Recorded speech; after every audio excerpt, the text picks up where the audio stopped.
മനസ്സേടാ, ഇതെന്താ സംഭവം? നമ്മുടെ നാട്ടിലൊന്നും ഇങ്ങനത്തെ ഒരു ടൈപ്പ് അമ്പലങ്ങളൊന്നും കാണാനും കൂടി കിട്ടാറില്ല, കണ്ടിട്ടും കൂടി ഇല്ല. ഇതിന്റെ ഒരു ചരിത്രം എന്താണ് ഈ ഒരു അമ്പലത്തിന്റെ? കഥ കുറച്ച് പഴയതാണ്. ഈ കൊല്ലം, ആലപ്പുഴ, പത്തനംതിട്ട ജില്ലയിൽ ഒരുപാട് മലനടകൾ ഉണ്ടായിട്ട് പറയപ്പെടും. പക്ഷെ ഈ പവിത്രേശ്വരം, കല്ലുമൺ, പെരുന്തുരുത്തി മലനടകളാണ് പ്രധാനമായിട്ട് ഈ മഹാഭാരത കഥയായിട്ട് ബന്ധപ്പെട്ട് പറയും. ഇത് പ്രധാന ആരാധനമൂർത്തി പറയുന്ന മലയപ്പൂപ്പന. പക്ഷെ അവിടെ വിഗ്രഹങ്ങളോ ശ്രീകോവിലോ ക്ഷേത്രമോ അങ്ങനത്തെ ഒരു പരിപാടിയില്ല.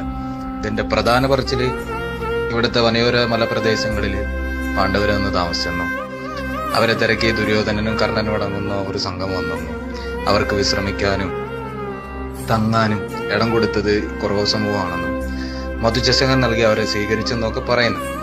അവരെ ഇഷ്ടപ്പെട്ട് അവർക്ക് 101 ഏക്കർ ഇഷ്ടദാനം നൽകിയാന്ന് ദുര്യോധനം മടങ്ങിയെന്നൊക്കെയാണ് കഥ.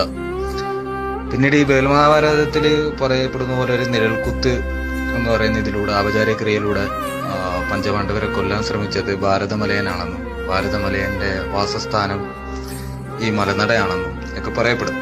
അതിലെല്ലാം കഥയാണ്. പക്ഷേ സംഗതി പീസാണ്. കാണാനും കേൾക്കാനും പറ്റുന്നൊരു അടിപൊളി ഇടമാണ്.